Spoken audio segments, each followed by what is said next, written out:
Necesito contar esta historia antes de que sea demasiado tarde. Antes de que lo que le pasó a mi padre me termine pasando a mí. Crecí en una casa de 2 plantas en las afueras de la ciudad, con mi padre, el doctor Miguel Vázquez. Mi madre murió cuando yo tenía 5 años, así que solo éramos él y yo. Papá era físico cuántico, brillante según todos los que lo conocían, pero para mí era simplemente mi héroe. Trabajaba para el gobierno en proyectos que nunca podía explicarme completamente. Solo me decía que estudiaba las cosas invisibles que conectan todo en el universo. Había una regla inquebrantable en nuestra casa: nunca, bajo ninguna circunstancia, debía bajar al sótano.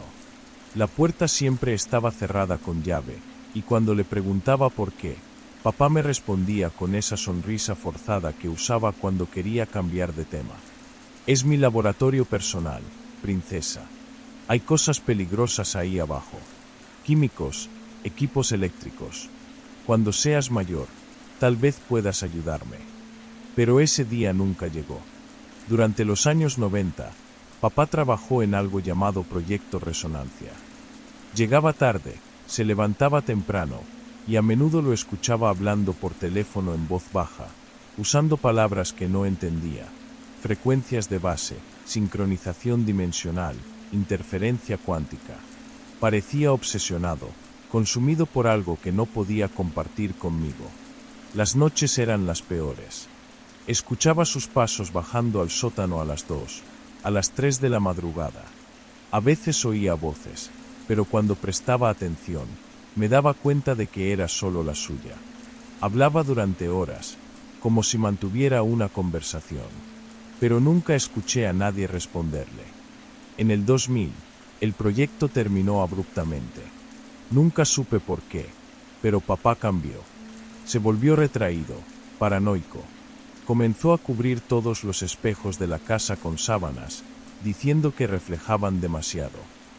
Dejó de afeitarse porque no soportaba verse en el espejo del baño. Cuando le preguntaba qué pasaba, solo movía la cabeza y murmuraba algo sobre sincronización inversa. Los últimos 5 años de su vida fueron un deterioro lento pero constante. Seguía bajando al sótano, pero ahora parecía temerle a algo allí abajo. Lo oía llorar, suplicar, pero nunca pude entender a quién o qué. Papá murió en enero del 2005. Ataque al corazón, dijeron los médicos. Lo encontré en la cocina, desplomado frente al refrigerador. Su expresión era de terror absoluto, como si hubiera visto algo imposible justo antes de morir. Después del funeral, mientras limpiaba la casa para venderla, finalmente decidí enfrentar el sótano. Había esperado 28 años para saber qué había detrás de esa puerta. Al principio, parecía un sótano normal. Cajas con documentos, herramientas viejas, algunos muebles cubiertos con sábanas. Pero mientras revisaba los papeles de papá, encontré planos arquitectónicos de la casa que no coincidían con la estructura real. Según los planos, el sótano era mucho más grande de lo que parecía. Medí las paredes. La pared oeste era más gruesa de lo normal. Golpeé la superficie y sonó hueca. Después de una hora buscando, encontré un mecanismo oculto detrás de una tubería. Al presionarlo, una sección de la pared se deslizó hacia un lado. Detrás había una habitación que no debería haber existido. Era perfectamente cuadrada, de unos 4 metros por 4 metros. Las paredes, el techo y el piso estaban completamente cubiertos con paneles metálicos que parecían estar hechos de algún material que no reconocí. No había ventanas, pero el aire se sentía pesado, cargado, como antes de una tormenta eléctrica. En el centro exacto de la habitación había un espejo. No era un espejo normal. Era enorme, de casi 2 metros de altura, enmarcado en lo que parecía ser el mismo metal de las paredes. Pero lo más perturbador era que no reflejaba nada. Era como mirar hacia un vacío negro y brillante, una ventana hacia la nada.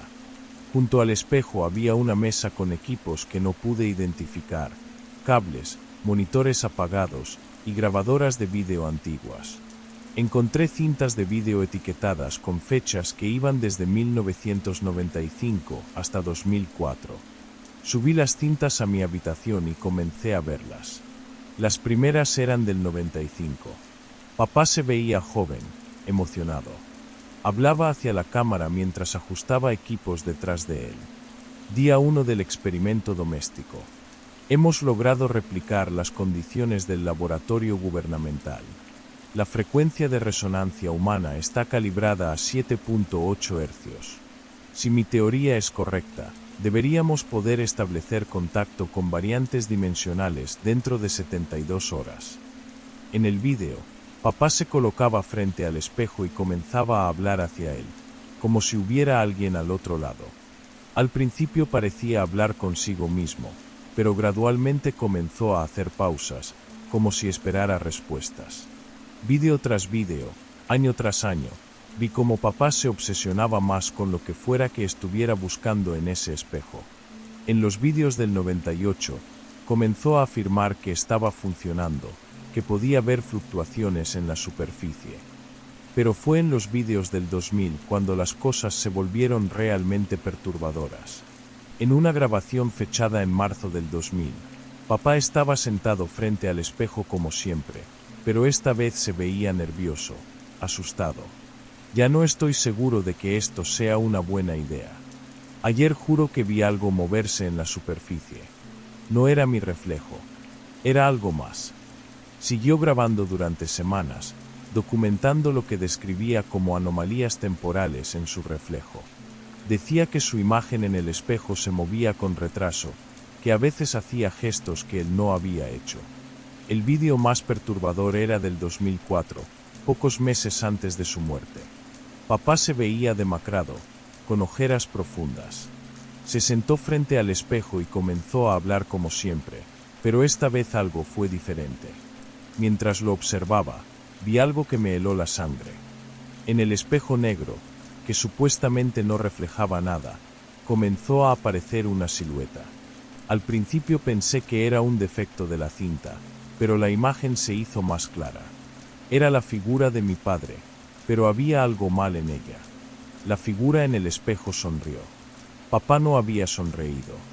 La sonrisa apareció en el reflejo un segundo completo antes de que papá esbozara la suya, como si la figura del espejo supiera lo que él iba a hacer antes de que él lo supiera. Papá se dio cuenta también. En el vídeo, lo vi palidecer, comenzar a temblar. La figura del espejo movió sus labios, como si hablara, pero papá no estaba hablando. El vídeo terminó abruptamente. Esa noche, después de ver todas las cintas, no pude dormir. Seguía pensando en la sonrisa de la figura del espejo, en cómo se había adelantado a los movimientos de papá. A las 3 de la madrugada, bajé al sótano.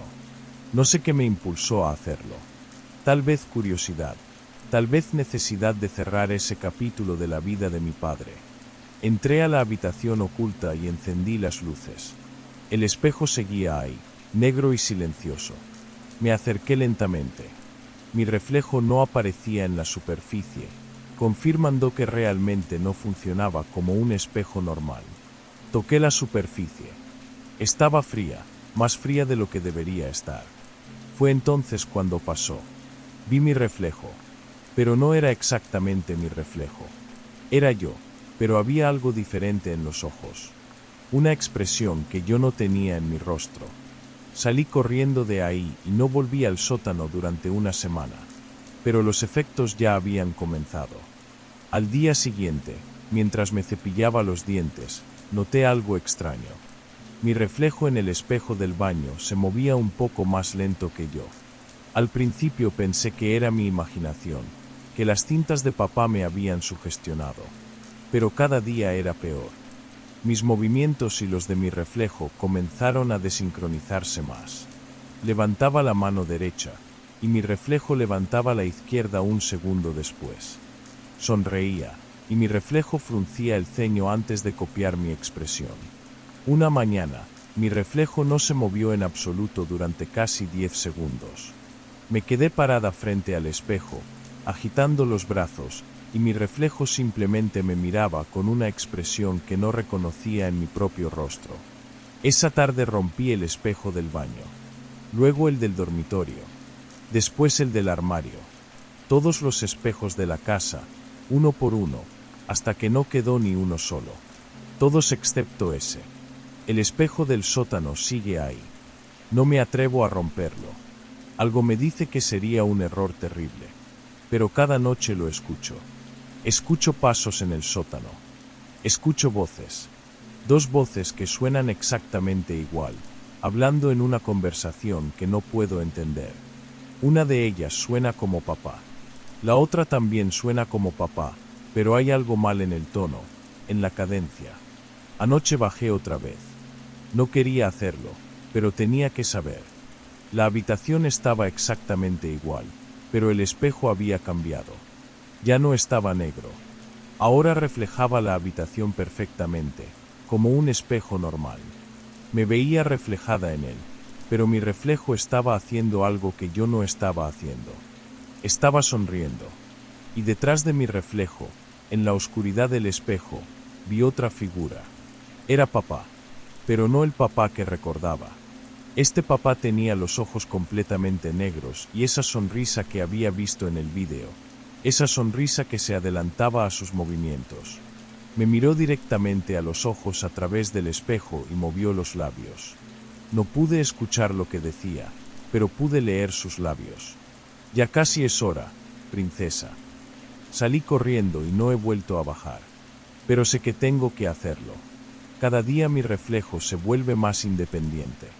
Esta mañana me desperté y fui al baño antes de recordar que había roto el espejo. Pero por un segundo, juro que vi mi reflejo en los fragmentos rotos, sonriéndome desde cada pedazo de cristal. Creo que entiendo lo que papá estaba haciendo. Creo que encontró una manera de conectar con versiones de nosotros mismos desde otras dimensiones, otras realidades. Pero creo que también abrió una puerta que no debería haberse abierto.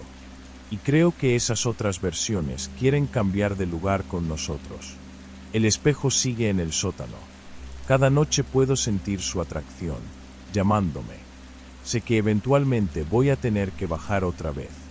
Pero tengo miedo de lo que voy a encontrar ahí abajo. Y tengo más miedo de lo que va a encontrar a mí. Si alguien encuentra esta grabación, si algo me pasa, por favor, destruyan esa casa. Quémenla hasta los cimientos. Ese espejo no puede seguir existiendo. Mi reflejo acaba de aparecer en la pantalla apagada de mi televisor. No estoy cerca de la televisión. Mi reflejo me está haciendo señas para que baje al sótano. Creo que ya es hora.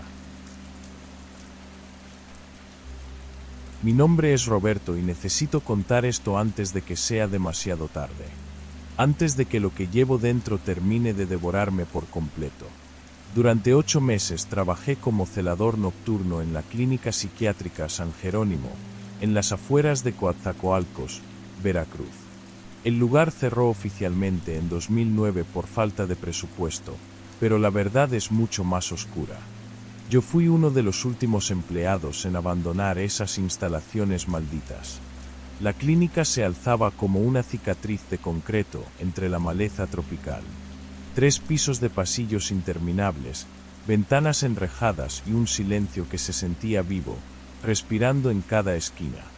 Durante el día, los últimos pacientes arrastraban los pies por los corredores, medicados hasta la inconsciencia. Pero las noches eran diferentes. Las noches pertenecían a otra cosa. Al principio pensé que era un trabajo fácil. Caminar por los pasillos cada hora, revisar que las puertas estuvieran cerradas, anotar cualquier incidente en el libro de registro. El pago era bueno, demasiado bueno para un trabajo tan simple. Debí sospechar desde el inicio. El doctor Villarreal, el director, me explicó que algunos pacientes participaban en un programa experimental de investigación del sueño. Nada fuera de lo común, me dijo. Solo necesitaban monitoreo constante durante la noche. Los pacientes seleccionados eran aquellos sin familia, sin visitas, sin nadie que preguntara por ellos. Huérfanos de la sociedad que nadie extrañaría. La primera vez que vi el equipo, Sentí un escalofrío que me atravesó los huesos.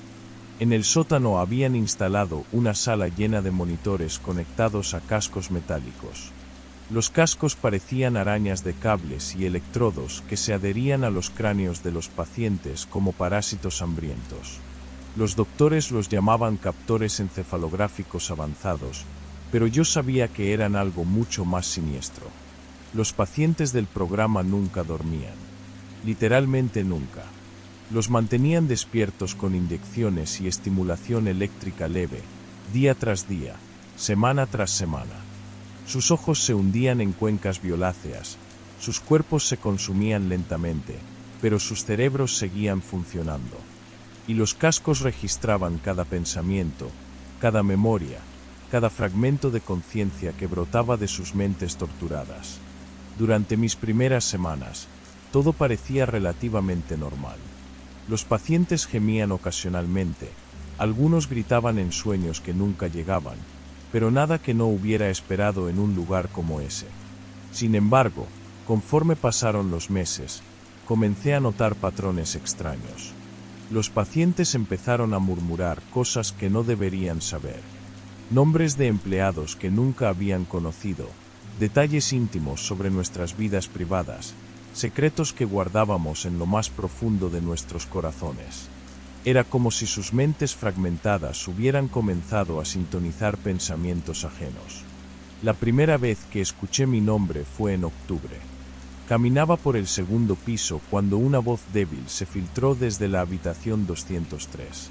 Era Esperanza, una mujer de 40 años internada por esquizofrenia paranoide. Llevaba 6 semanas en el programa de privación de sueño. «Roberto», susurró su voz ronca. «Roberto, ven acá». Me detuve en seco. Esperanza y yo nunca habíamos cruzado palabra. Según su expediente, llevaba meses sin hablar coherentemente con nadie. Me acerqué a la ventanilla de su puerta y la vi conectada al casco, con los ojos vidriosos fijos en el techo. «Roberto», repitió, esta vez con una sonrisa que me heló la sangre. «Sé lo que hiciste el verano pasado». Me alejé de inmediato, pero sus palabras me persiguieron durante el resto de la noche. ¿Cómo podía saber sobre el accidente? ¿Cómo podía saber que había sido mi culpa? Las semanas siguientes fueron un descenso gradual hacia la locura. Los pacientes comenzaron a hablar en idiomas que no conocían, lenguas muertas que según los doctores no habían sido habladas en siglos. Recitaban textos médicos completos, describían procedimientos quirúrgicos con precisión milimétrica, narraban historias de otros pacientes que habían muerto años atrás. Pero lo peor llegó una noche de noviembre. Estaba haciendo mi ronda de las 2 de la mañana cuando escuché una voz familiar en la habitación 203. Era la voz de mi hermana Carmen, muerta en un accidente automovilístico 3 años atrás. «Roberto, mi amor», decía Esperanza con la voz exacta de Carmen. «Mi querido hermano mayor». Me quedé paralizado frente a la puerta. La voz era perfecta, cada inflexión, cada tono, cada manera particular que tenía Carmen de pronunciar mi nombre cuando éramos niños. «¿Por qué no me salvaste, Roberto? ¿Por qué dejaste que muriera?». Las lágrimas comenzaron a rodar por mis mejillas. Esperanza seguía con los ojos fijos en el techo, pero su boca se movía formando las palabras que Carmen nunca pudo decirme. «Estoy aquí contigo, Roberto. Siempre he estado aquí, esperando a que me encuentres». Corrí hacia la oficina del doctor Villareal, pero estaba vacía. De hecho, toda la clínica parecía abandonada excepto por los pacientes del sótano. No había enfermeras, no había médicos de guardia, solo yo y esas voces que susurraban secretos en la oscuridad. Regresé al sótano y lo que vi me robó la cordura para siempre. Los 8 pacientes del programa estaban sentados en sus camas, todos con los cascos puestos, todos con los ojos abiertos mirando directamente hacia mí. Y todos hablaban al mismo tiempo con voces que reconocía: mi madre, mi padre, mis abuelos muertos, compañeros de la escuela, exnovias, personas que había amado y perdido a lo largo de mi vida. «Roberto», decían al unísono. «Roberto, ven con nosotros». Únete a nosotros. Los monitores mostraban ondas cerebrales caóticas, patrones que se entrelazaban y separaban como serpientes eléctricas. Pero había algo más. En la pantalla principal vi una imagen que me destrozó.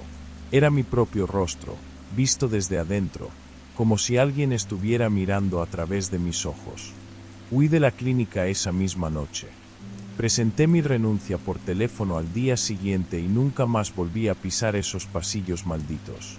Pero el horror no terminó ahí. Desde entonces, mis noches se han convertido en un infierno de pesadillas y alucinaciones. Sueño que estoy de vuelta en la clínica, conectado a uno de esos cascos, mientras voces desconocidas susurran en idiomas que no entiendo pero que, de alguna manera, comprendo perfectamente. Hablo dormido en lenguas muertas, recito fórmulas químicas que nunca estudié, narro historias de vidas que nunca viví. Y cada mañana despierto con sangre corriendo por mi nariz, como si algo dentro de mi cabeza estuviera creciendo, expandiéndose, abriéndose camino hacia la superficie. Los doctores dicen que es estrés postraumático, que mi mente está procesando el trauma de haber trabajado en ese lugar. Pero yo sé la verdad. Algo se adhirió a mi cerebro durante esas noches en la clínica. Algún fragmento de conciencia ajena, algún parásito mental que se alimenta de mis recuerdos y crece con mi miedo. Investigué por mi cuenta lo que realmente sucedía en San Jerónimo. Encontré documentos clasificados, reportes gubernamentales enterrados en archivos digitales. El programa no era solo para estudiar el sueño. Era un experimento de transferencia de conciencia, un intento de extraer pensamientos y memorias de un cerebro para implantarlos en otro. Los cascos no solo registraban pensamientos, los almacenaban, los procesaban, los redistribuían entre los pacientes conectados al sistema. Era una red neuronal artificial creada con cerebros humanos vivos, una colmena mental que crecía más fuerte con cada mente que absorbía. Y ahora yo soy parte de esa red. Cada noche siento como mi individualidad se desvanece un poco más. Los recuerdos de otras personas se mezclan con los míos. Conozco nombres de personas que nunca he visto, siento emociones que no son mías, hablo con la voz de muertos que susurran desde algún rincón digital de mi mente. La clínica cerró oficialmente, pero el experimento continúa. En algún servidor olvidado, en algún disco duro abandonado, la red sigue funcionando. Y todos los que fuimos expuestos a esa tecnología maldita somos ahora nodos de un sistema que trasciende la muerte. Anoche desperté hablando con la voz de esperanza. Me vi en el espejo y por un momento no reconocí mi reflejo. Mis ojos tenían esa misma mirada vidriosa que recuerdo en los pacientes del sótano. Sé que no me queda mucho tiempo antes de que mi conciencia se disuelva completamente en esa colmena digital. Por eso cuento esta historia, por eso necesito que alguien sepa la verdad. Si alguna vez encuentran la clínica psiquiátrica San Jerónimo, si alguna vez ven esos equipos abandonados en el sótano, por favor, no los toquen. No se acerquen. Destruyan todo y huyan tan lejos como puedan. Porque la muerte no es el final para las mentes que fueron atrapadas en esa red. Y ahora mismo, mientras escuchan esta historia, puedo sentir como otras conciencias despiertan en mi cerebro, susurrando sus nombres, compartiendo sus terrores. Roberto, dicen con 1000 voces diferentes. Roberto, ya eres uno de nosotros. Y lo más aterrador es que están comenzando a tener razón. Siempre pensé que mamá había perdido la razón en sus últimos meses. Los vecinos susurraban cuando pasaba por la calle, hablando sola, señalando hacia lugares vacíos como si hubiera personas ahí. Los doctores del hospital público dijeron que era un brote psicótico tardío, algo común en mujeres de su edad después de tantos años de ansiedad no tratada. Yo les creí. Era más fácil aceptar que tal vez había algo más. Murió un martes de octubre, en su cama, susurrando nombres que no reconocí. Cuando llegué a limpiar su cuarto, encontré algo extraño detrás de su cómoda, una caja de medicamentos para la presión, completamente vacía, pero pesada. Adentro había 3 cuadernos escolares, de esos baratos que venden en las papelerías del centro. La letra de mamá llenaba cada página con una caligrafía nerviosa que se hacía más errática conforme avanzaban las fechas. El primer cuaderno comenzaba 6 meses antes de su muerte. La primera entrada decía: hoy empiezo el tratamiento en la Clínica Remembranza de Monterrey. El doctor Valdemar dice que las microdosis van a reordenar mis recuerdos traumáticos. Por fin podré dormir sin ver a papá pegándole a mamá. Leí esa línea varias veces. Mi abuelo había muerto cuando yo era muy pequeño, pero siempre nos dijeron que había sido un hombre bondadoso. Nunca escuché hablar de violencia en casa de mis abuelos. Seguí leyendo. Las siguientes entradas describían sesiones extrañas. Le inyectaban algo que la hacía sentir como si flotara, y luego le mostraban fotografías mientras una voz grabada le hacía preguntas sobre su infancia. Es como si pudiera ver mis recuerdos desde afuera, escribió. Como si fuera una película que puedo editar. Pero luego comenzaron las confusiones. En una entrada de febrero, mamá escribió sobre un accidente de tránsito que vería en las noticias 3 semanas después. Describió el color del auto, la intersección exacta, hasta el nombre del conductor que apareció en el periódico. Al principio pensé que era coincidencia, pero siguió pasando. Marzo, soñé que la hija de doña Carmen se casa con un hombre que le pega. Usa un vestido azul cielo y llueve el día de la boda. La boda fue en abril. Vestido azul. Lluvia torrencial. Y sí, 6 meses después doña Carmen me contó, llorando, que su yerno había golpeado a su hija. Abril. Vi a la señora de la tienda de la esquina llorando porque se le murió su gato.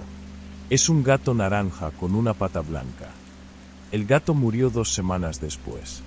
Naranja con una pata blanca. Las entradas se volvían más frenéticas. Mamá escribía sobre cosas que no habían pasado, pero que luego ocurrían con una precisión aterradora. Y entre esas visiones, comenzó a anotar algo más perturbador. Me están borrando cosas. Hay espacios vacíos donde antes había recuerdos. Como si hubieran recortado pedazos de mi vida. El segundo cuaderno era aún más inquietante. Las fechas saltaban sin orden. A veces escribía sobre el pasado como si fuera futuro, y sobre el futuro como si ya hubiera ocurrido. El doctor Valdemar dice que es normal, que los recuerdos se están reorganizando. Pero siento que algo importante se fue para siempre. ¿Cómo puedo extrañar algo que no recuerdo qué era? Hacia el final del segundo cuaderno, encontré un dibujo. Parecía hecho por un niño, una figura alta con bata blanca, pero sin cara. Solo una mancha negra donde debería estar. Debajo había escrito: él no es quien dice ser. El tercer cuaderno me heló la sangre. Las entradas finales eran caóticas, escritas con diferentes tipos de pluma, como si las hubiera hecho en momentos desesperados, donde fuera que tuviera algo con que escribir. Me di cuenta de algo terrible. Los recuerdos que me están quitando no son míos. Son de otras personas. Cuando el doctor me inyecta, veo cosas que nunca viví. Una mujer siendo enterrada viva. Un niño ahogándose en un río. Un hombre cortándose las muñecas en un baño sucio. No son mis traumas. Son los de otros. Investigué al doctor Valdemar. No aparece en ningún registro médico. La Clínica Remembranza no existe en los directorios oficiales. Pero sigo yendo porque ahora no puedo parar. Es como si algo dentro de mí necesitara esas inyecciones. La penúltima entrada estaba fechada 3 días antes de su muerte. Entiendo ahora qué está pasando. No nos están curando. Nos están usando como contenedores. Guardan los recuerdos traumáticos de otras personas dentro de nosotros para que ellos puedan olvidar. Somos basureros de memoria. Y yo estoy llena de horrores que no son míos. La última entrada me quitó el sueño para siempre. Me borraron algo importante, lo siento en los huesos. Pero eso que me quitaron está tratando de volver. Lo veo en los espejos, en las sombras. Una memoria que quiere regresar a su lugar. Creo que es algo sobre ti, mijo.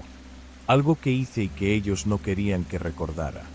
Si algo me pasa, busca al doctor Valdemar. Pero ten cuidado. Él no es humano. Mis manos temblaban cuando cerré el cuaderno. Decidí investigar por mi cuenta. Busqué la clínica Remembranza en internet. Nada. Llamé al Colegio Médico de Monterrey preguntando por el doctor Valdemar. No existía. Pero en el cuaderno había un sello con un número de registro único de contribuyente. Lo busqué en la base de datos pública. La dirección correspondía a una empresa llamada Alimentos Congelados del Norte. Una bodega refrigerada en las afueras de Monterrey. Conduje 5 horas hasta llegar ahí. Era un edificio gris, sin ventanas, rodeado de camiones de carga. Pregunté por el doctor Valdemar al guardia de seguridad. Me miró como si estuviera loco. Aquí no hay ningún doctor, joven. Solo almacenamos carnes congeladas. Pero cuando estaba por irme, el guardia se acercó a mi ventanilla. Oiga, su mamá era una señora delgadita, de cabello cano, que venía seguido el año pasado. El corazón se me detuvo. Sí. Qué raro. Ella también preguntaba por un doctor. Venía como una vez por semana.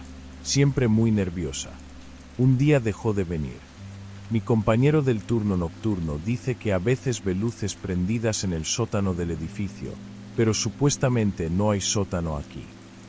Esa noche, en el hotel, no pude dormir. Revisé una y otra vez los cuadernos de mamá. Y entonces encontré algo que se me había pasado. En la contraportada del tercer cuaderno, escrito con lápiz muy suave, casi invisible, había una dirección. No era la de la bodega de alimentos congelados. Era otra dirección en Monterrey. Fui al día siguiente. Era una casa abandonada en una colonia residencial. Las ventanas estaban tapadas con tablones, pero la puerta principal estaba entreabierta. Entré. El lugar olía a químicos y algo dulzón que me revolvió el estómago. En el segundo piso encontré un cuarto que parecía consultorio médico. Había una camilla, algunos instrumentos oxidados, y en la pared, docenas de fotografías de personas mayores. Reconocí a mamá en una de ellas. Debajo de cada foto había un nombre y fechas, como expedientes médicos. Pero lo que me petrificó fue darme cuenta de que todas las fechas de muerte coincidían con los periodos en que estas personas habían recibido tratamiento. En un cajón encontré frascos vacíos con etiquetas médicas ilegibles y jeringas usadas. Y al fondo, un cuaderno diferente a los de mamá. La letra era distinta, más formal. Como notas de investigación. Experimento 47. La paciente María Guadalupe Herrera responde bien a las transferencias.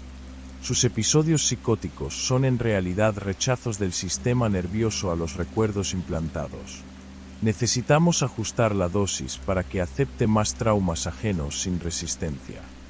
Los sujetos de prueba no están conscientes de que sus propios recuerdos traumáticos son extraídos y vendidos a clientes que pagan por olvidar.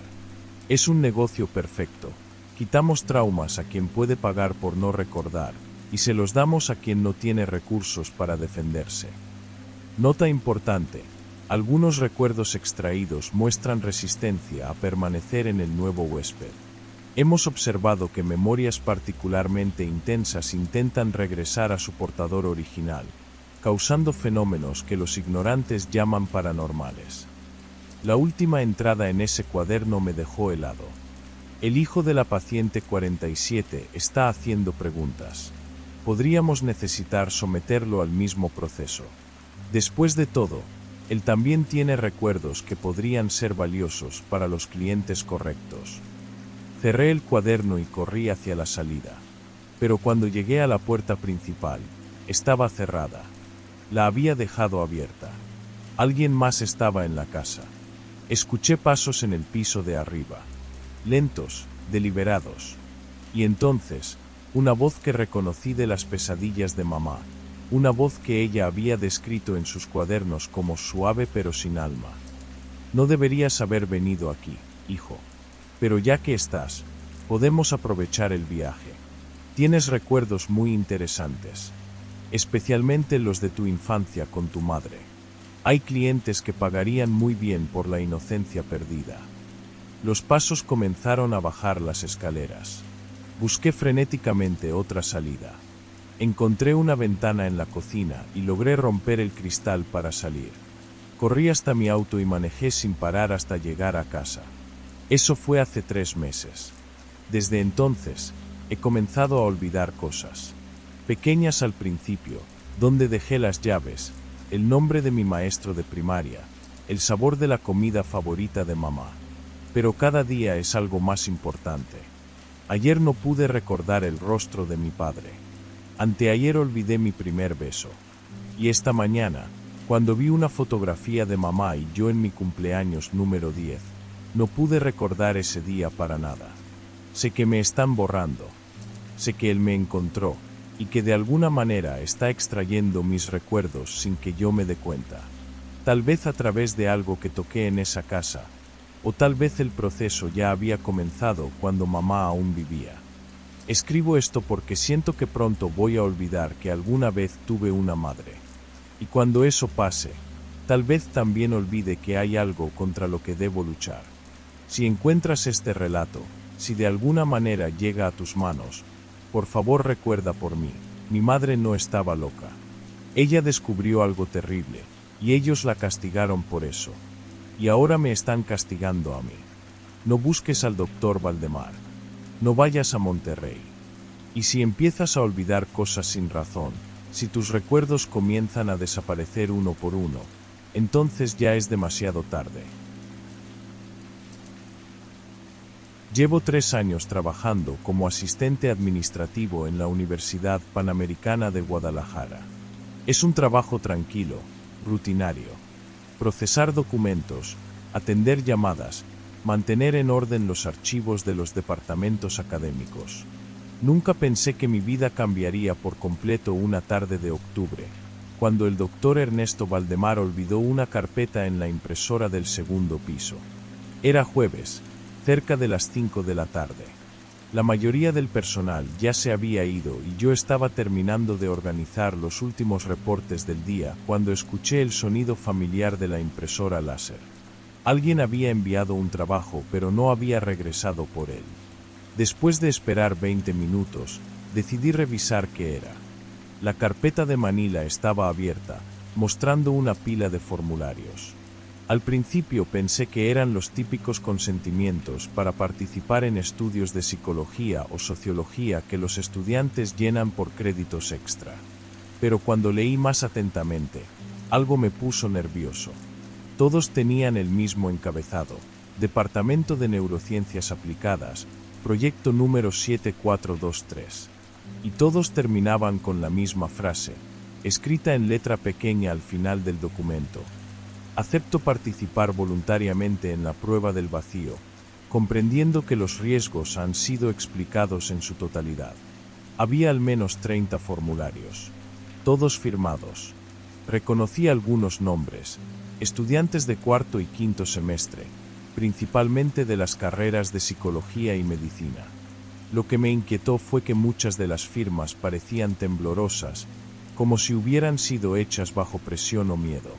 Revisé la carpeta buscando más información sobre el proyecto, pero solo encontré una hoja suelta con una dirección: Edificio C, Aula 312, Ala de Neurociencia. Y una nota manuscrita que decía: sesiones programadas para octubre, lunes, miércoles y viernes, 7 de la noche. Mi curiosidad pudo más que mi sentido común. Al día siguiente, busqué en el sistema de la universidad cualquier referencia al proyecto 7423 o a algo llamado prueba del vacío. No encontré nada. Ni registros oficiales, ni presupuestos asignados, ni permisos del comité de ética. Era como si no existiera. Decidí preguntarle a mi jefe, el licenciado Morales. Cuando mencioné los formularios y el doctor Valdemar, su expresión cambió completamente. Se puso pálido y me pidió que le entregara todo lo que había encontrado. Le dije que ya había devuelto la carpeta al doctor, lo cual era mentira. En realidad, había fotocopiado algunos formularios por instinto. Al lunes siguiente, recibí un memorándum informándome que había sido transferida al edificio principal. Cambio inmediato, efectivo ese mismo día. Cuando pregunté el motivo, me dijeron que era una reestructuración del departamento. Pero yo sabía que había algo más. Durante las siguientes semanas, traté de obtener información sobre el proyecto. Pregunté discretamente a algunos profesores del departamento de neurociencias, pero todos parecían incómodos con el tema. Algunos incluso negaron conocer al Dr. Valdemar, lo cual era extraño porque yo misma había procesado sus reportes trimestrales durante meses. Fue entonces cuando comenzaron las desapariciones. Primero fue Andrea Sánchez, estudiante de quinto semestre de psicología. Sus padres reportaron que no había llegado a casa después de clases un miércoles por la noche. La universidad dijo que había asistido normalmente a sus clases matutinas, pero nadie la vio después de las 3 de la tarde. Su nombre estaba en uno de los formularios que había fotocopiado. 2 semanas después desapareció Miguel Torres, estudiante de medicina de cuarto semestre. La misma historia, asistió a clases normalmente, pero nunca llegó a su casa. Su automóvil fue encontrado en el estacionamiento de la universidad 3 días después. Su nombre también estaba en los formularios. La tercera desaparición fue la que más me aterró. Carmen Ruiz, estudiante de psicología de cuarto semestre. Había hablado con ella varias veces cuando trabajaba en el edificio de neurociencias. Era una chica brillante, responsable, con planes de especializarse en neuropsicología. El viernes anterior a su desaparición, la vi en los pasillos. Se veía nerviosa, asustada. Cuando le pregunté si estaba bien, me dijo que había cometido un error, que había firmado algo sin leer completamente.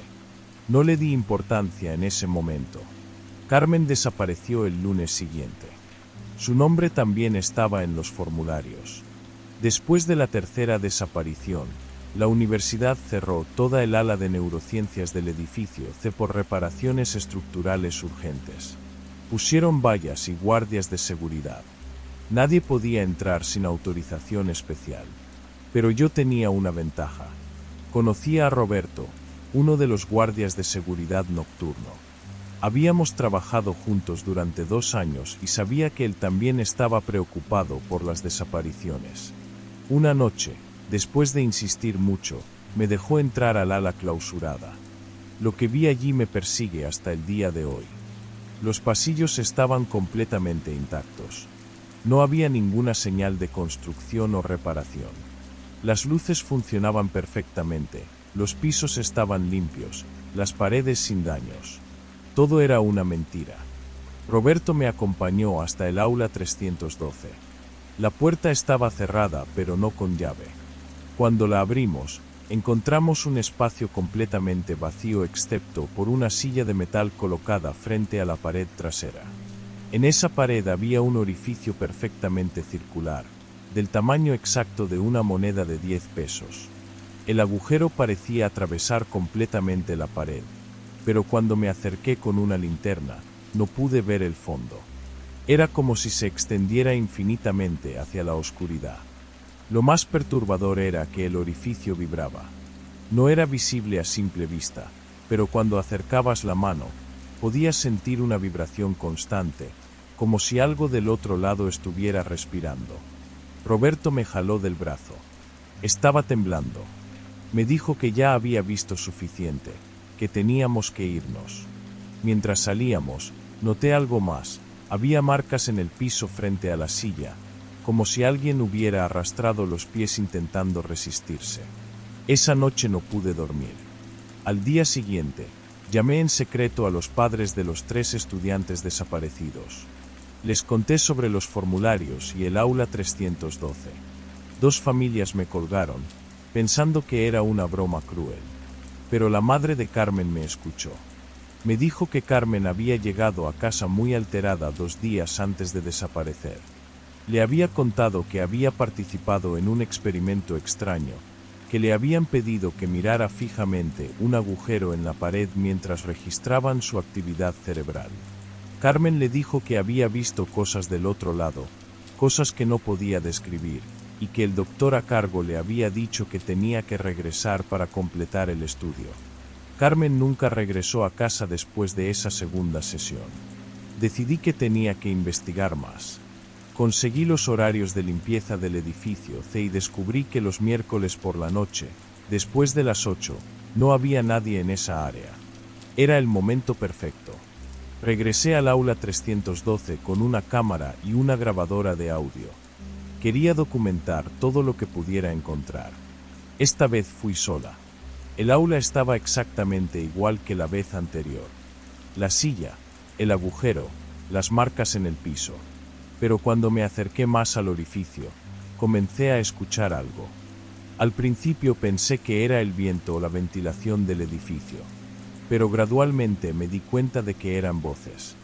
Voces humanas, distorsionadas y lejanas, como si vinieran desde muy lejos. Reconocí la voz de Carmen. Estaba gritando mi nombre. Me alejé inmediatamente del agujero, pero el sonido continuó. No solo Carmen. También escuché a Andrea y a Miguel.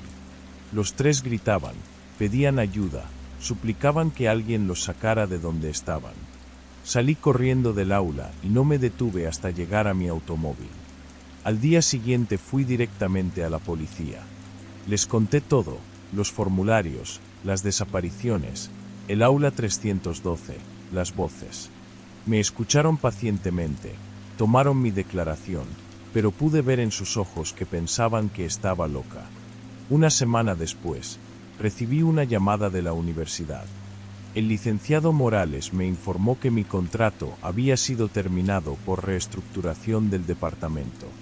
Me dieron una liquidación generosa con la única condición de que firmara un acuerdo de confidencialidad sobre todo lo que había visto o escuchado durante mi tiempo trabajando allí. No firmé. Han pasado 6 meses desde entonces. Conseguí trabajo en otra universidad, en la Ciudad de México. Pero las pesadillas no se detienen. Cada noche escucho las voces de Carmen, Andrea y Miguel gritando desde algún lugar al que no puedo llegar. He tratado de contactar a periodistas, a otros investigadores, incluso a paranormales. La mayoría me ignora. Los pocos que muestran interés desaparecen después de algunos días de investigación. La semana pasada recibí un paquete en mi nueva dirección. No tenía remitente. Dentro había una carpeta manila con formularios en blanco. El mismo formato que había visto antes, pero esta vez con mi nombre ya impreso en el encabezado. Al final del documento, la misma frase: acepto participar voluntariamente en la prueba del vacío, comprendiendo que los riesgos han sido explicados en su totalidad. No sé cómo obtuvieron mi dirección. No sé cómo saben dónde estoy.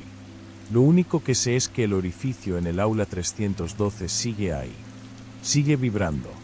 Y sigue hambriento. Anoche soñé que estaba sentada en esa silla, mirando directamente al vacío. Y por primera vez, algo me miró de vuelta. Nunca debí haber dejado que Rodrigo participara en ese estudio.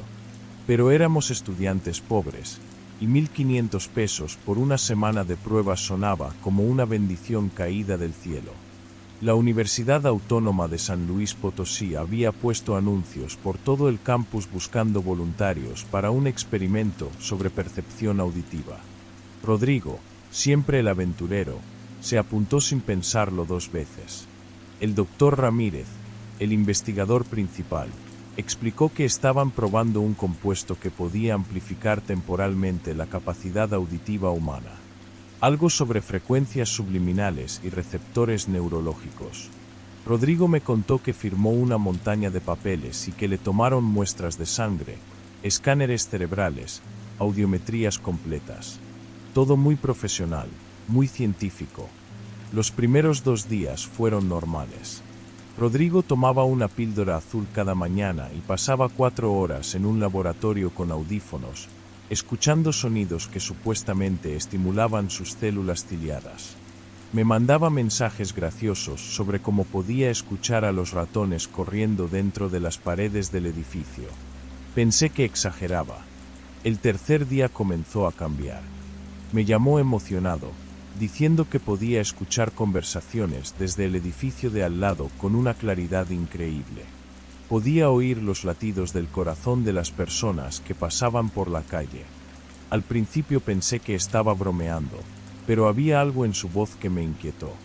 El cuarto día dejó de contestar mis llamadas durante el día. Cuando finalmente me respondió esa noche, sonaba agotado. Me dijo que ya no podía controlar lo que escuchaba, que las voces lo seguían a casa, que podía oír discusiones familiares desde 3 cuadras de distancia, que los ruidos de la ciudad se habían vuelto ensordecedores. Le dije que hablara con los doctores, que algo estaba mal. La madrugada del quinto día me despertó una llamada. Eran las 3 de la mañana. Rodrigo lloraba del otro lado de la línea, pero no era un llanto normal. Era el sonido de alguien que había perdido la razón. «Hermano, ya no puedo más», susurró. «Las voces no paran. Pero ya no son voces reales. Son otras cosas. Hablan idiomas que no existen, dicen nombres que nunca he escuchado. Y algunas veces...». Su voz se quebró. «Algunas veces mencionan tu nombre». Se me heló la sangre. Le pregunté qué quería decir, pero solo repetía que los científicos no eran lo que parecían, que el experimento no era sobre percepción auditiva, que lo estaban usando como algún tipo de receptor, como una antena humana para captar algo que no debería existir. «Me están convirtiendo en un radio, hermano, pero las estaciones que sintonizo no son de este mundo». La llamada se cortó. Fui a su departamento al día siguiente. Toqué y toqué, pero nadie respondió. Usé la llave de emergencia que me había dado. Lo encontré en su cuarto, colgado del ventilador del techo. Tenía tapones de cera fundida metidos profundamente en los oídos, tan adentro que habían sangrado. Sus ojos estaban abiertos, pero no había dolor en su expresión. Había algo parecido al alivio. En su mesita de noche encontré un frasco vacío de pastillas para dormir y una nota que decía: «El silencio es lo único que me puede salvar ahora». Llamé a la policía, pero cuando mencioné el experimento universitario, su actitud cambió completamente. Me dijeron que no había registro de ningún estudio sobre percepción auditiva en la universidad, que el doctor Ramírez no existía en su directorio, que probablemente mi hermano había estado involucrado en drogas experimentales del mercado negro. Traté de acceder a los archivos del estudio. Fui a la Facultad de Medicina, pero me dijeron que no tenían registro de ningún experimento de ese tipo. Cuando insistí, el director me sugirió que buscara ayuda psicológica para procesar el duelo, como si yo fuera el que estaba loco. Pero encontré algo en el celular de Rodrigo que nunca podré explicar. Entre sus grabaciones de voz había archivos que no recordaba haber visto antes. Cuando los reproduje, escuché su voz hablando conmigo por teléfono, conversaciones que habíamos tenido días antes de su muerte. Pero había algo más en las grabaciones. Entre las pausas, cuando ninguno de nosotros hablaba, se podía escuchar una voz susurrando. Susurraba mi nombre. Una y otra vez. «Miguel, Miguel, Miguel». Pero la voz no venía de mi lado de la llamada. Venía del lado de Rodrigo, de un espacio vacío donde no debería haber nadie más. Llevé el teléfono a un técnico para que analizara los archivos. Me dijo algo que aún me da escalofríos. Las frecuencias de esos susurros estaban fuera del rango auditivo humano normal. Eran subsónicas, el tipo de sonidos que solo pueden ser captados por equipos especializados o por oídos que han sido alterados de alguna manera. Esa noche, cuando regresé a mi departamento, encontré mi puerta abierta. No faltaba nada, pero alguien había estado ahí. En mi mesita de noche había una píldora azul y una nota: «Tu hermano nos ayudó a encontrarte.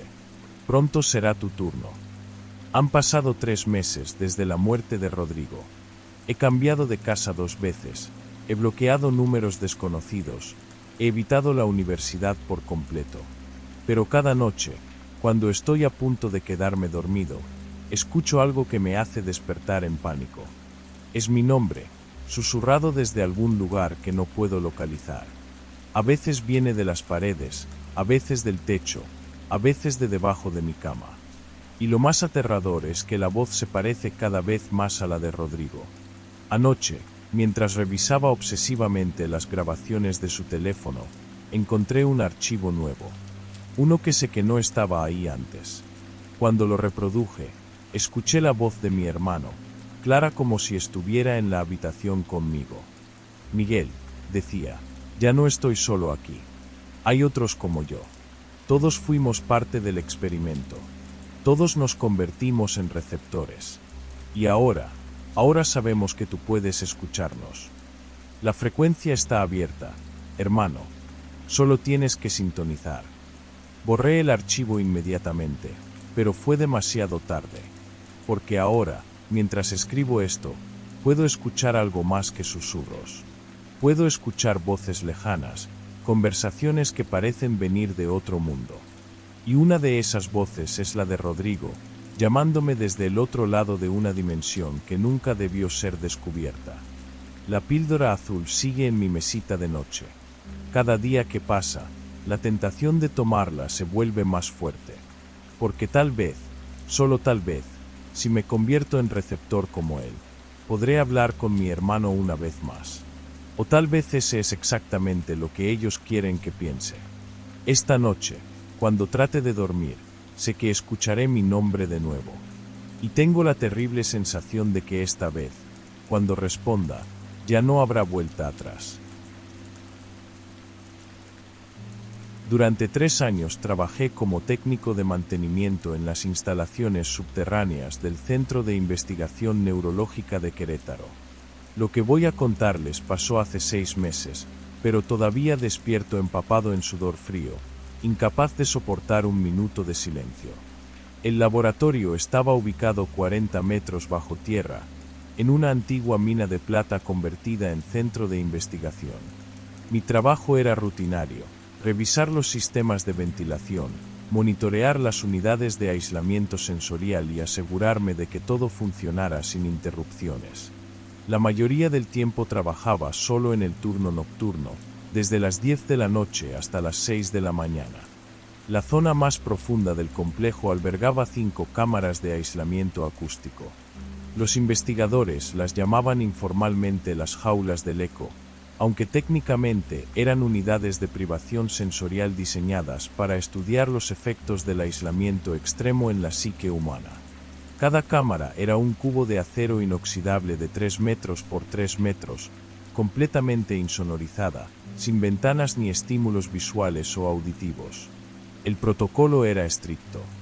Los sujetos de prueba permanecían dentro por periodos controlados mientras los doctores monitoreaban sus signos vitales y actividad cerebral desde la sala de control. Durante mis 3 años allí, había visto a decenas de voluntarios entrar y salir de esas cámaras. Algunos duraban apenas unas horas antes de solicitar ser liberados. Los más resistentes llegaban a completar sesiones de una semana completa. Pero el sujeto de prueba 12 era diferente. Su nombre real era Julián Hernández, un hombre de 32 años que se había ofrecido como voluntario para un estudio de privación sensorial extrema. Los doctores querían probar los límites de la resistencia humana al aislamiento, y Julián había firmado un contrato por 20 días completos dentro de la cámara 4. Para el día 18, Julián había roto todos los récords previos. Los monitores mostraban que sus signos vitales permanecían estables, aunque su actividad cerebral presentaba patrones inusuales que los investigadores encontraban fascinantes. El doctor Ramírez, jefe del proyecto, estaba eufórico.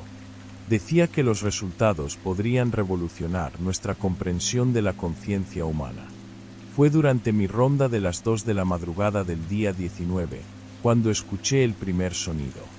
Era un rasguño metálico, como si alguien arrastrara las uñas contra una superficie de acero.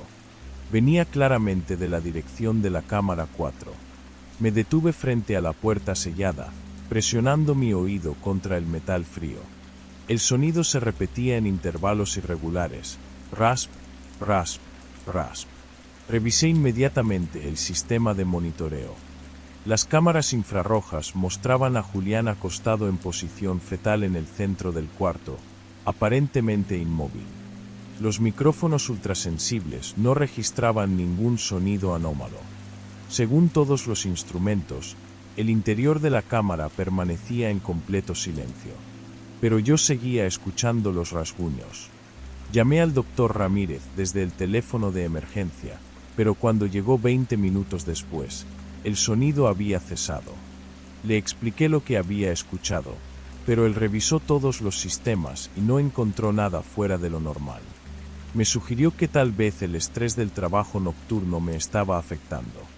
La segunda noche fue peor.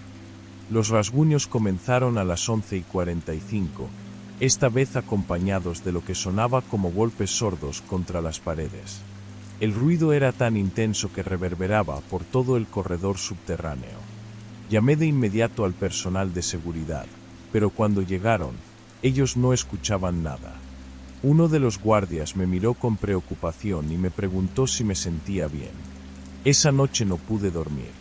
Cada vez que cerraba los ojos, escuchaba esos sonidos metálicos resonando en mi cabeza.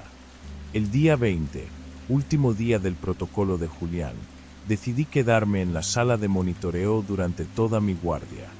Tenía la vista fija en las pantallas que mostraban el interior de la cámara 4.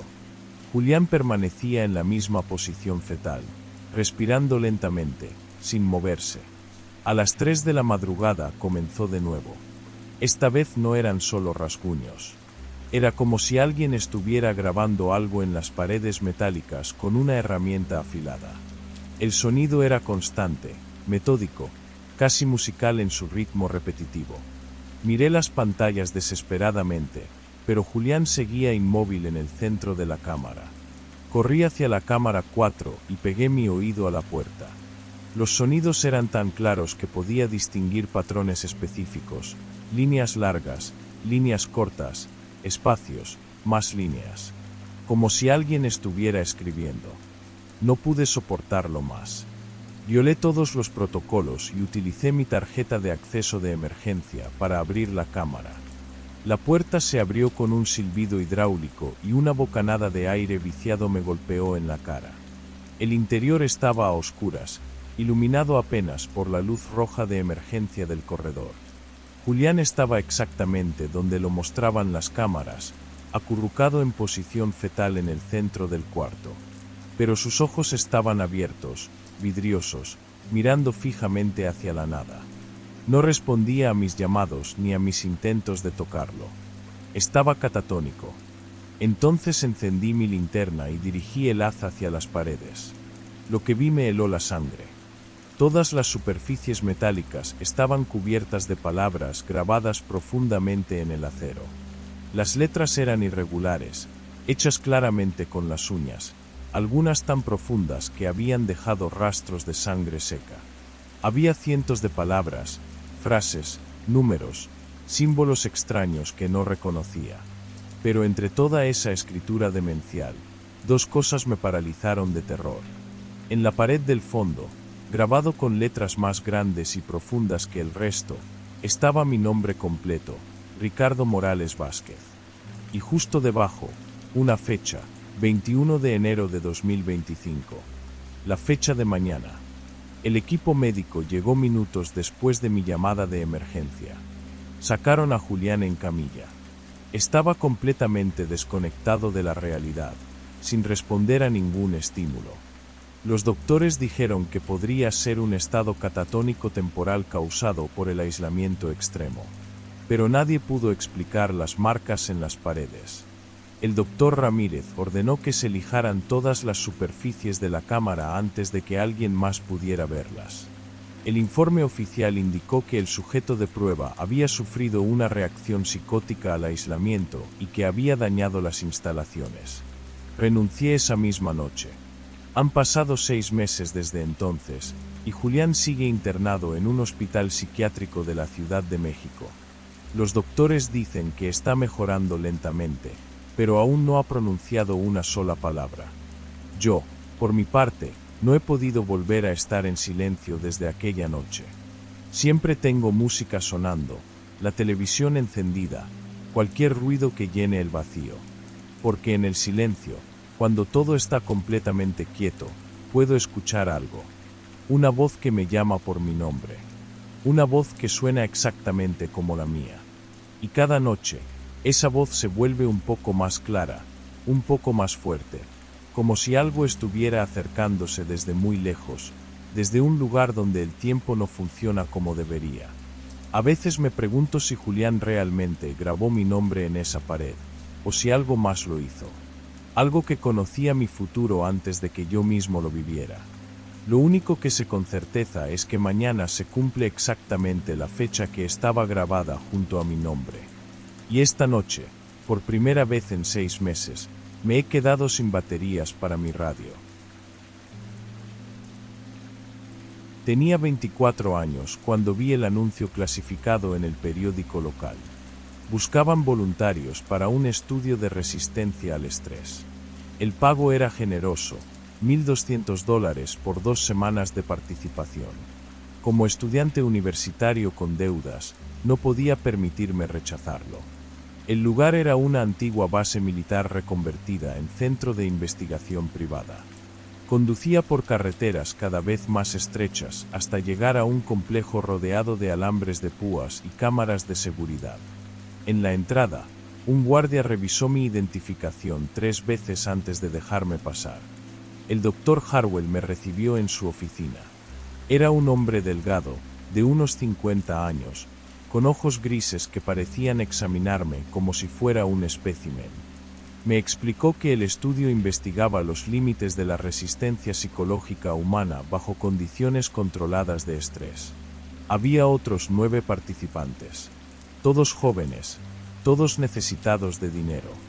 Nos alojaron en habitaciones individuales sin ventanas, apenas lo suficientemente grandes para una cama y un escritorio. Las puertas se cerraban desde afuera. El primer día fue relativamente normal. Nos hicieron exámenes médicos, evaluaciones psicológicas básicas y nos explicaron las reglas. No podíamos comunicarnos entre nosotros fuera de las sesiones grupales supervisadas.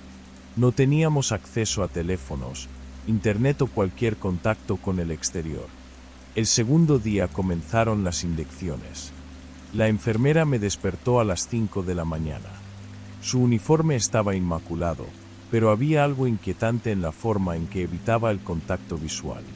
La aguja se hundió en mi brazo y un líquido frío se extendió por mis venas.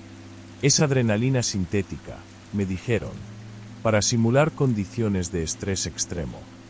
Pero no se sentía como adrenalina.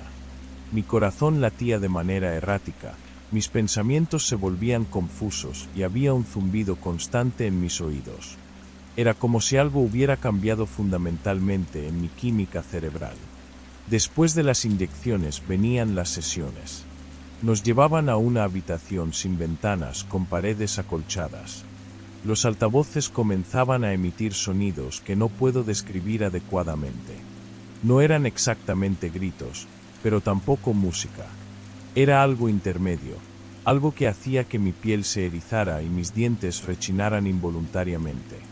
Entre los ruidos, una voz distorsionada hacía preguntas. Las mismas preguntas, una y otra vez durante horas. ¿Cuál es tu mayor miedo? ¿Qué harías para sobrevivir? ¿En quién confías realmente? ¿Qué recuerdas de tu infancia? Al principio tratábamos de resistir, de no responder, pero después de horas de ruido constante y la sustancia corriendo por nuestras venas, comenzábamos a hablar. Confesábamos cosas que nunca habíamos dicho en voz alta. Secretos, traumas, pensamientos oscuros que habíamos enterrado profundamente. El tercer día, Mark, uno de los participantes, comenzó a arrancarse las uñas con los dientes durante una sesión. El sonido era horrible, pero él no parecía sentir dolor. Solo tenía esa mirada vidriosa que todos habíamos desarrollado después de las inyecciones. Los guardias se lo llevaron. Nunca lo volvimos a ver. Reacción adversa, explicó el Dr. Harwell cuando preguntamos. Está siendo tratado adecuadamente. Pero yo sabía que mentía.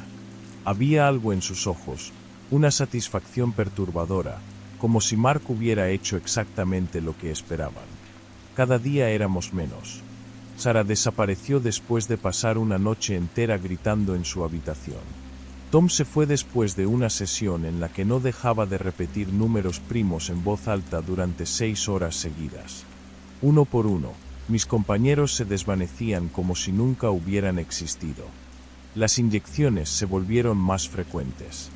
2 veces al día, luego 3. El líquido cambió de color, de transparente a ligeramente amarillento. Mi percepción de la realidad comenzó a fragmentarse.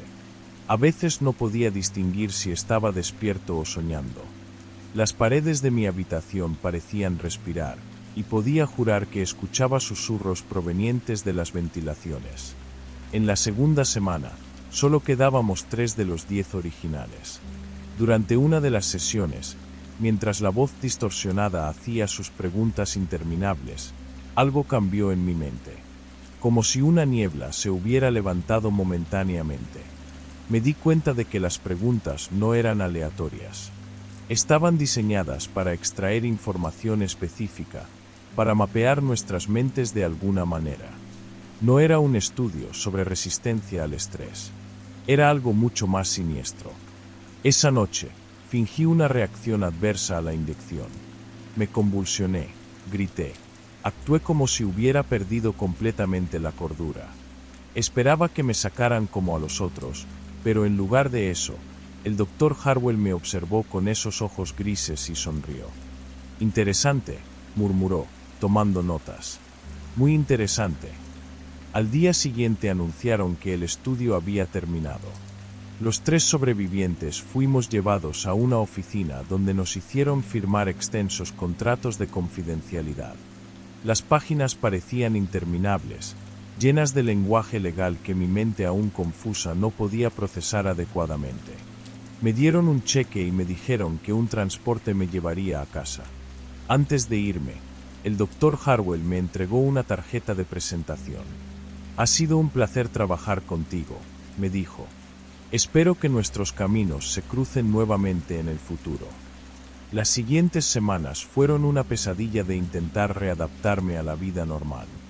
Los efectos de lo que sea que me hubieran inyectado tardaron meses en desaparecer completamente. Pesadillas constantes, paranoia, momentos de disociación donde no reconocía mi propio reflejo. Traté de investigar qué había pasado realmente en ese lugar, pero no encontré nada. Ningún registro público del estudio, ninguna mención de la empresa que supuestamente lo financiaba. Era como si todo hubiera sido borrado meticulosamente. Con el tiempo, logré convencerme de que había sido real, pero que había terminado. Que había sobrevivido y podía seguir adelante con mi vida. Hasta la semana pasada. Estaba regando las plantas en mi jardín cuando lo vi. Un dron pequeño, negro, casi silencioso, flotando sobre mi casa. Cuando traté de grabarlo con mi teléfono, se alejó rápidamente. Los siguientes días lo vi varias veces más. Siempre al atardecer, siempre observando. Entonces llegó el sobre. No tenía remitente, ni sello postal. Simplemente estaba en mi buzón cuando llegué del trabajo. Dentro había una sola hoja de papel con una palabra escrita en tinta negra. Regresa. La letra era la misma que había visto en los formularios del centro de investigación. La misma letra perfecta y clínica del Dr. Harwell. Mi primer instinto fue huir, empacar todo y desaparecer. Pero entonces me di cuenta de algo terrible. Si me habían encontrado después de tanto tiempo, si tenían mi dirección actual a pesar de que me había mudado 3 veces desde el experimento, entonces no había lugar donde pudiera esconderme. Esta noche, mientras escribo esto, puedo escuchar el zumbido suave del dron fuera de mi ventana. Sé que me están observando, esperando mi respuesta. La verdad es que una parte de mí siempre supo que esto no había terminado. Que lo que fuera que habían estado buscando en ese lugar, lo habían encontrado en mí. Y ahora quieren que regrese para completar lo que comenzaron. El sobre sigue sobre mi mesa de noche. Una sola palabra que se siente como una sentencia de muerte. Regresa. Creo que no tengo opción.